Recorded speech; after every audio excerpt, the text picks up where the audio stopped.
Welcome to the Retirement Made Easy podcast, a show created to be your go-to source for straightforward retirement advice. Best of all, it is presented in a language that you can understand. Are you ready for some straight talk on retirement planning without all the fluff? Well, you found the right podcast. Here's your host, certified financial planner, Gregg Gonzalez. Hey, welcome to another episode of the Retirement Made Easy podcast. I'm Gregg Gonzalez. Thanks for joining me today.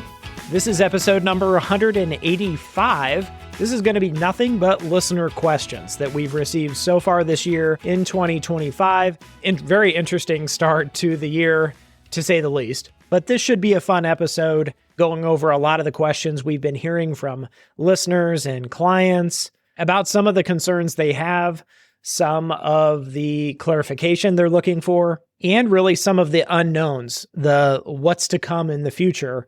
Certainly, the tax environment is likely to either remain the same or change this fall. We will have to see. So we will cover a lot of that on today's episode of the Retirement Made Easy podcast. You might ask, okay, where can I submit my questions? You can go to our website. It is new and it's revamped, and you can download a lot of resources, new resources.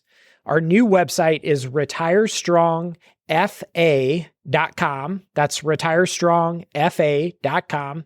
The name of my company is Retire Strong Financial Advisors. While you're there, you can listen to previous episodes. There's 184 previous episodes that you can check out. Underneath the resources tab, there is a lot of different resources, some new.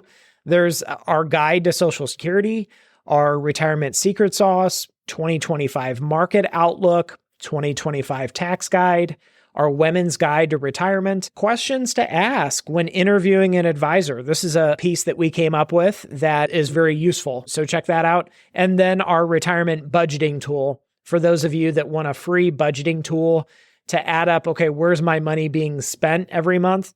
You can download that, and it's fillable and it's awesome. And the price is right. You can also submit your questions right there on the website. There's a form that says, what are you looking for help with? You can't miss it. Put in your name, email address, and submit your question. And then our goal, not only for the podcast, but also for our business, is to help 100 people this year in 2025 get a retirement plan and strategy drawn up. And I've mentioned this to so many people. In our experience, once you have a custom retirement plan in place, the goal is to give you so much confidence and clarity on your financial well-being in retirement. And if there's anything like any gaps or pitfalls that you need to know about, the plan will, of course, hopefully point those out to you. So if you want to be one of those 100 people, there's a form there on the website you can fill out, and my team will get in contact with you that way to discuss what all goes into this retirement plan. I hope everybody enjoys our new website. Again, the resources we've been working on for a long time and trying to customize a website that's user-friendly. People can not only listen to previous episodes at no charge, can download resources at no charge. Everything's accessible. So hopefully you enjoy it. retirestrongfa.com. All right, let's jump in. And this is going to be rapid fire questions that we've received not only through the website, but through email, through client meetings, prospective client meetings that have come up. I've really made a mental note to set them aside and say, hey, that's a great question we should really talk about on the podcast. And the first one that I'm going to talk about actually piggybacks on last episode that we released, which was episode number 184, which was talking about the ins and outs of Roth conversions. And I had somebody that wanted clarification on doing Roth conversions. And it was their understanding that once you do a Roth conversion, you gotta wait 5 years before you can take a withdrawal. And for every Roth conversion you do, that amount of money of the Roth conversion has its own 5-year rule, so to speak. And that is true, but it only applies to the people that are under 59 and a half when they do the Roth conversion. The person that was asking this question that we were actually meeting with, they were 61. So if they wanted to do a Roth conversion, that 5-year rule would not apply to them. So again, when you hear, oh, there's a 5-year rule with Roth conversions, That will only apply to you if you're under 59 and a half when you do the Roth conversion. A lot of people get the contribution limits confused or mixed up. So a Roth IRA contribution limit for 2025, if you're over 50, is $8,000 per spouse. Now, there is an income phase out for the higher income earning people. A lot of them cannot contribute to a Roth IRA just because they make too much money. So if you're single, it's $150,000 modified adjusted gross income. That's where it starts to phase out. For a married filing joint couple, it's $236,000 where it starts to phase out. And you can get this. Our 2025 tax planning guide is right there on our website, retirestrongfa.com. Under the resources tab, you can download it.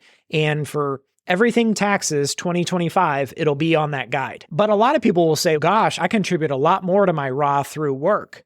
That's a Roth 401k. And the contribution limit is a lot higher if you're over 50 in a Roth 401k than it is for, again, a Roth IRA is outside of your employer. It's $8,000 a year if you're over 50 in 2025. Now, what is the limit on a Roth 401k if you're over 50 in 2025? It's $31,000, and that includes your catch-up. Now, if your income is below the limits that we just talked about, you could max out your Roth 401k at $31,000. And then you could also max out your Roth IRA at $8,000. So you're essentially putting away $31,000 in the Roth 401k plus another $8,000 in the Roth IRA. That's $39,000 going into a Roth type account. And we get that question a lot is, can I do both? Can I do both a Roth IRA and a Roth 401k? The answer is yes, as long as you're under those income thresholds or limits for the Roth IRA. The limits are independent of each other. The Roth IRA is a totally separate animal than a Roth 401k. I had a client a long time ago that was having a difficulty kind of understanding this concept. And I said, well, just imagine you've got two lions. They're both lions. One's an African lion, one's a mountain lion, but they're both lions. And they said, that makes sense. The next question actually came from a retirement masterclass workshop that we presented here at a local library. And this person actually has never listened to our podcast, but had a fantastic question, brought up the point of beneficiaries. And we probably don't talk enough about beneficiary planning and legacy planning on this podcast. But if you have questions, hey, we're going to answer them. We're going to bring it up because it's a part of retirement planning. The question was, this particular person had two daughters. They were both married, and one of the daughters had a son. So they had one grandson from that daughter. And then the other daughter, the younger daughter, had a daughter. So then they had a granddaughter from the younger daughter. And their question was very good. It was, okay, in the unlikely scenario that one of their daughters predeceases them, what happens to the money? If they have their daughters split as 50-50 beneficiaries on all of their retirement accounts, what happens if one of their two daughters were to pass away before they pass away? And they were assuming that, okay, if their daughter passed away, let's say their older daughter passed away, that her share would go to her husband. And that's not the case. So let's talk about that. Okay, let's say you have two daughters, an older daughter, a younger daughter. The older daughter has a boy, and so that's your grandson. The younger daughter has a little girl, and that's your granddaughter. Let's assume heaven forbid, your older daughter were to pass away before you do. What would happen to her share? On the beneficiary form, it asks you to select pro rata or per stirpes. If you select pro rata, what that means is your older daughter's share, if she's not living upon your passing, then her share would go to the other beneficiary. And so your younger daughter would get 100% of your retirement accounts. She would inherit. The other choice is per stirpes. Per stirpes essentially means follow the bloodline. So if your older daughter, let's assume she predeceased you and she had a son, her share would then go to her heir, which is your grandson. It does not go to their spouse. And again, we're just talking about a hypothetical scenario here. What would happen if you had two daughters in this situation? What would happen if one of them predeceased you and you didn't go back and change the beneficiaries? If you still had both daughters listed as 50-50, that's what would happen. Very good question. The next question was about Social Security. Actually, from this same workshop, somebody had a question and said, is it true that between full retirement age, which for this person was age 67, and age 70, that they would get 8% per year compounded interest on their benefit? And the answer to that question is, it's not compounded interest. It's simple interest. And what that means is, if your benefit at full retirement age was $2,000 a month, if you waited until the next year, age 68, it would be 8% higher, which is $160 per month. If you wait one more year until age 69, it would go up an additional $160 per month. So you would be up to $2,320. So it's not compound 8%, it's simple interest. So it's stacking 8% a year. Now, one note is that does not include any cost of living adjustments, which would benefit your Social Security. And there's no way of trying to determine what that's going to be, because some years it's zero, other years it's very high. So hypothetically, if you're 67 and you say, no, I'm going to wait until 70 to claim my benefit, you know it's going to be at least 24% higher at age 70. And it could be more depending on, number one, if you're working, and number two, cost of living adjustments. Now, between 62 and age 70, there's a 76% increase if you wait until age 70.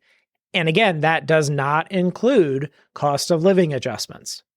In another client review meeting, a client brought up how their tax situation would be impacted if this proposal of stopping or eliminating taxes on Social Security income would go into effect. So per client request, we're already starting to do those projections of, okay, if in 2026 this went into place and now none of your Social Security income was taxable, what would that allow you to do? Could you take more income out of IRAs? Could you do Roth conversions and still remain in a similar or lower tax situation? Because for many people, especially let's say you had a couple and their benefits are, let's say their Social Security benefits are both $3,000 a month or $6,000 a month total, that's $72,000 a year. That's significant. And you start looking at, okay, this is $72,000 of income that was partially taxable before the change, and now none of it's taxable. You take that over, let's say 30 years of retirement. Gosh, that's a lot of money. $6,000 a month in Social Security income for a couple over 30 years. That's without counting cost of living adjustments that they're likely to get. That's $2,160,000 of income that is now turned into tax-free income. That's going to have monumental changes. If, in fact, that goes into effect and Congress approves that measure to stop taxes on Social Security income, we'll just have to wait and see. But it is worthwhile, in my opinion, to start having that conversation and starting to look ahead if that does go into play. And I can just say, for a lot of people, in my opinion, I always preface that, in my opinion, it's going to make sense to look at Roth conversions if, in fact, they do stop or eliminate taxes on Social Security income. The next question was about required minimum distributions. And I always find it fascinating that some people are not aware that required minimum distributions are a thing. And some people are not aware of the changes to the age in which they take effect. It used to be 70 and a half. And I cannot tell you how many people still to this day think that when they turn 70, that they're going to have to take a required minimum distributions. Now, that was the case. It used to be 70 and a half, and that was the year that you had to start those. Then they pushed it back with the Secure Act and then the Secure Act 2.0. Then it became 72. Then it was 73. And now for those born 1960 or later, your RMD age is actually 75. So someone like myself, I'm not going to have to start taking those required minimum distributions until I turn 75. Now, what if I'm 73 and I've got this pre-tax 401k that my RMDs are going to start on, but I'm still working? There is a special rule that if you're still working, you can delay those required minimum distributions until you retire. The same is not true for IRAs. And these rules are very complicated. They are confusing. And sometimes I think, is the IRS just trying to confuse people with these different ages and nuances with the rules? I think so. And now anything with the word Roth in it, so Roth 401k, Roth IRA, Roth 403b, there are never going to be required minimum distributions from any type of Roth account unless it's an inherited or beneficiary Roth. And the question was from this listener was, gosh, when I turn 73 and I got to do RMDs, I'll just do Roth conversions. That doesn't count, unfortunately. Before you can do the Roth conversion, you actually have to take that RMD first. And I find that this is news to people. But again, knowing that these required minimum distributions, this day is coming for everybody, and you can plan ahead. Those required minimum distributions can be significant for people years down the road, and it's really like a tax bill that you're going to have to pay.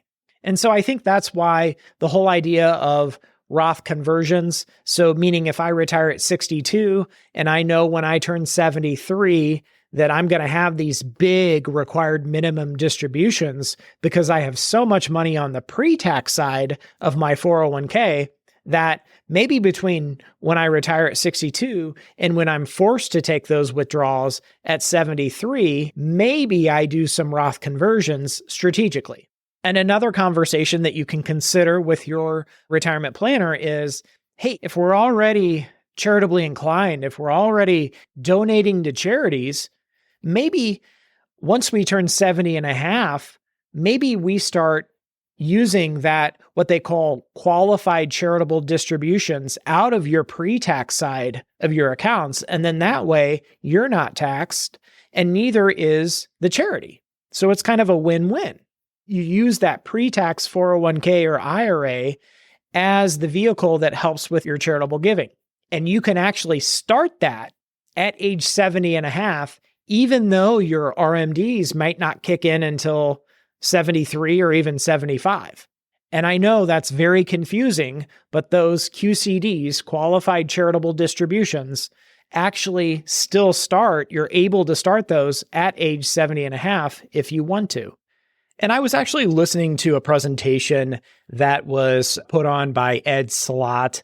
He's a very well-known speaker and what he claims to be or call himself the IRA expert. And he had mentioned, this is an interesting point, that whenever you see a big pre-tax 401k or IRA balance, he considers that like an IOU to the IRS.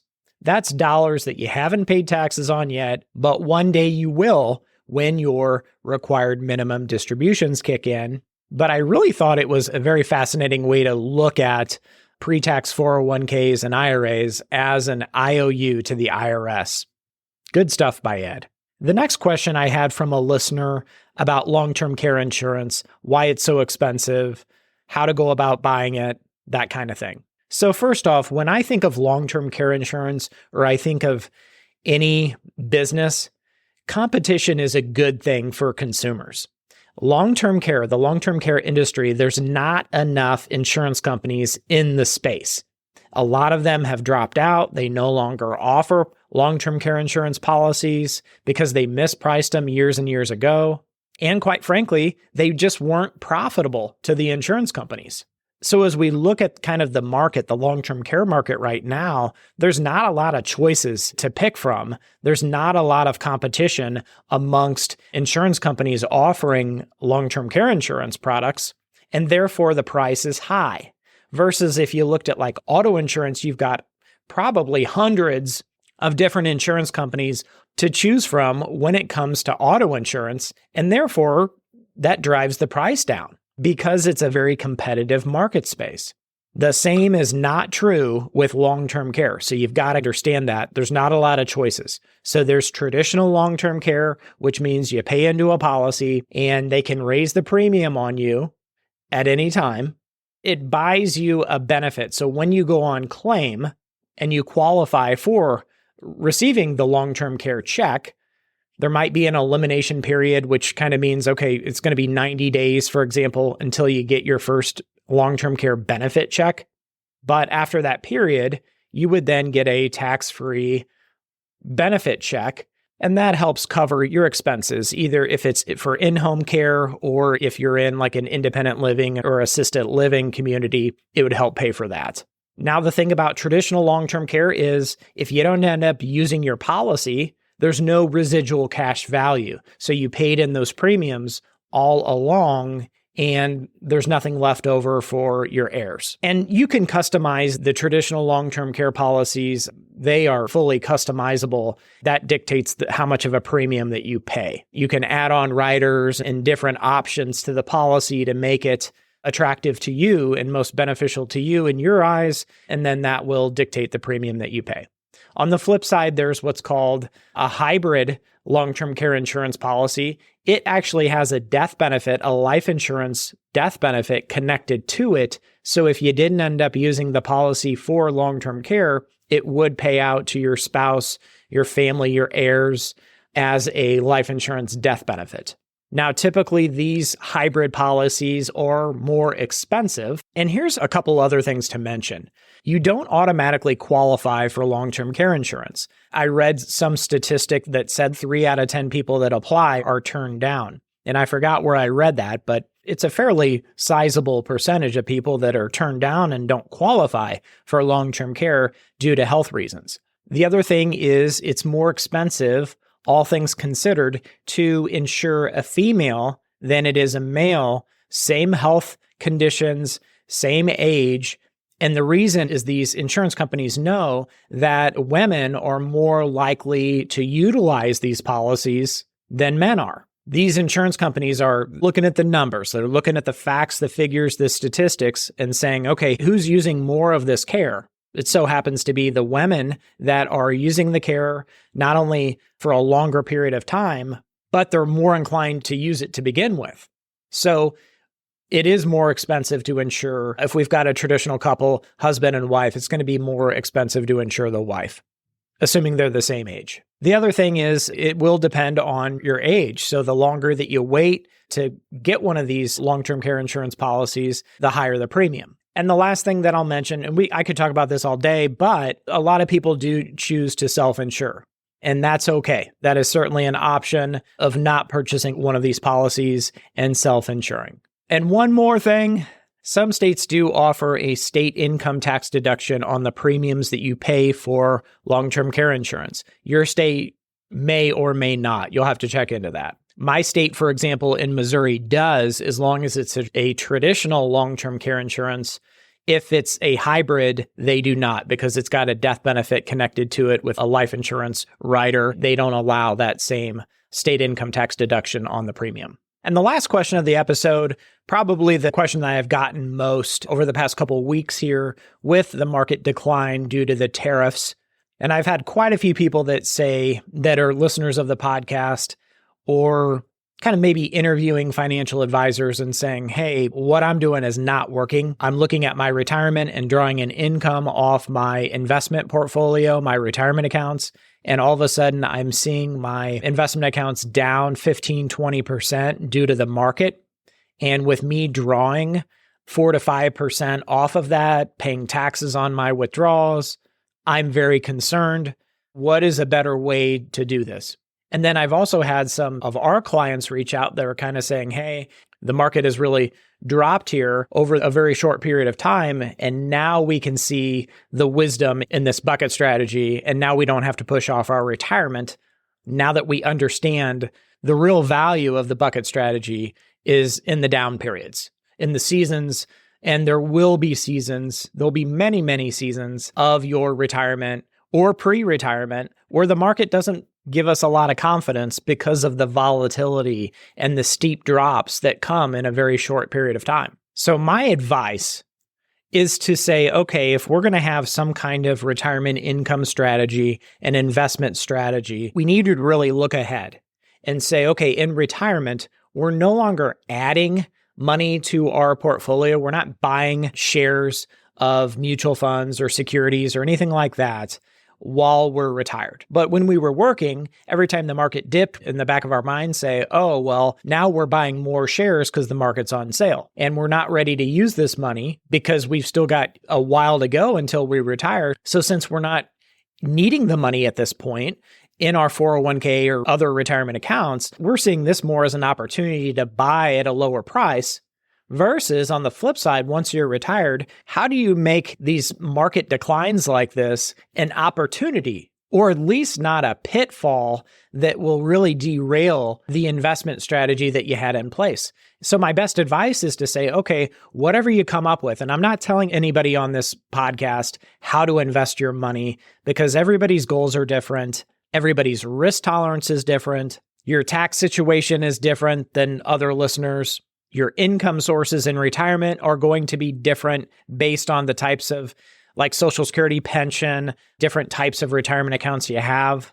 Your situation is very unique to yourself. So I can't give a blanket advice, but what I can say is you need to kind of look ahead. My best advice, look ahead and say, okay, knowing that the way markets work and long-term investments need to be kept long-term, how do we put together a retirement income strategy that doesn't suffer these big declines and can actually thrive during these extended market declines, whether they're 3 months, 6 months, or 2 years? And we just happen to use the bucket strategy. I talked about that on episode number 72 at a very high level. But with the strategy that we incorporate with our clients, we're kind of expecting, okay, at some point, now it might not be for 6 months, it might not be for 6 years, but when that market decline happens, and it might be fairly severe, we know that, okay, it's not going to derail our retirement. The income that we need from our investment portfolio is still going to be there. So whatever strategy that you end up incorporating and having confidence in, stick to it. What you don't want to do is what a lot of things that I see from people is whenever the market gets tough and starts to really, really decline rapidly, then they panic and they abandon the strategy that they had. And by panicking and abandoning your strategy altogether, that's a recipe for failure. So you need to be prepared. You know that you're going to run into rough weather. There's going to be storms. There's going to be seasons where it's not pleasant. And will you be prepared? Because you've got to have a strategy that's going to get you through those tough times. And so if you have concerns, reach out to your retirement planner, your financial planner, and let's revisit our strategy. In times like this is where your retirement planner is going to be absolutely vital to your success. We have been holding our clients' hands through this the last couple months and hopefully giving them the confidence and reassurance that they're looking for. And we've got to remember, this is a journey. This isn't a one-game event or a 100-yard dash. So I hope this episode of the Retirement Made Easy podcast has been helpful. Go to our website, retirestrongfa.com. Be sure to submit your questions, download our resources. We'll see you next time. And remember, always dream big. Content in this material is for general information only and not intended to provide specific advice or recommendations for any individual. The content in this material does not necessarily reflect the views of LPL Financial. This is a hypothetical example and is not representative of any specific situation. Your results will vary. The hypothetical rates of return used do not reflect the deduction of fees and charges inherent to investing. The opinions voiced in this material are for general information only and are not intended to provide specific advice or recommendations for any individual. To determine which investments might be appropriate for you, please consult your attorney, tax advisor, or financial planner prior to investing. This is a hypothetical example and is not representative of any specific investment. Your results may vary. All performance referenced is historical and is no guarantee of future results. All indices mentioned are unmanaged and may not be invested into directly.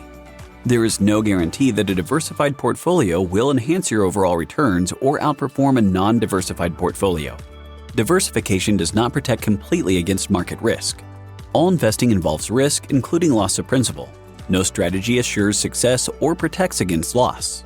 Securities and advisory services offered through LPL Financial, a registered investment advisor, member FINRA SIPC. The SmartVestor program is a directory of financial professionals. Neither Dave Ramsey or SmartVestor are affiliates of LPL Financial or Retire Strong Financial Advisors. Traditional IRA account owners have considerations to make before performing a Roth IRA conversion. These primarily include income tax consequences on the converted amount in the year of conversion, withdrawal limitations from a Roth IRA, and income limitations for future contributions to a Roth IRA. In addition, if you are required to take a required minimum distribution, RMD, in the year you convert, you must do so before converting to a Roth IRA. This information is not intended to be a substitute for specific individualized tax advice. We suggest that you discuss your specific tax issues with a qualified tax advisor. Fixed and variable annuities are suitable for long-term investing, such as retirement investing. Gains from tax-deferred investments are taxed as ordinary income upon withdrawal. Guarantees are based on the claims paying ability of the issuing company. Withdrawals made prior to age 59.5 are subject to a 10% IRS penalty tax, and surrender charges may apply. Variable annuities are subject to market risk and may lose value. Riders are additional guarantee options that are available to an annuity or life insurance contract holder. While some riders are part of an existing contract, many others may carry additional fees, charges, and restrictions, and the policyholder should review their contract before purchasing. Traditional IRA account owners have considerations to make before performing a Roth IRA conversion. These primarily include income tax consequences on the converted amount in the year of conversion, withdrawal limitations from a Roth IRA, and income limitations for future contributions to a Roth IRA. In addition, if you are required to take a required minimum distribution, RMD, in the year you convert, you must do so before converting to a Roth IRA. This information is not intended to be a substitute for specific individualized tax advice. We suggest that you discuss your specific tax issues with a qualified tax advisor. Retire Strong Financial Advisors and LPL Financial are not endorsed by or affiliated with the United States Social Security Administration or any government agency. Retire Strong Financial Advisors and LPL Financial are not endorsed by or affiliated with the U.S. Centers for Medicare and Medicaid Services or any government agency. Thank you for listening to the show today. Check us out at our website, retirementmadeeasypodcast.com. And if you want some help from Gregg, submit your questions at the bottom of the page or sign up for a 30-minute retirement coaching session with Gregg. We'll see you next week.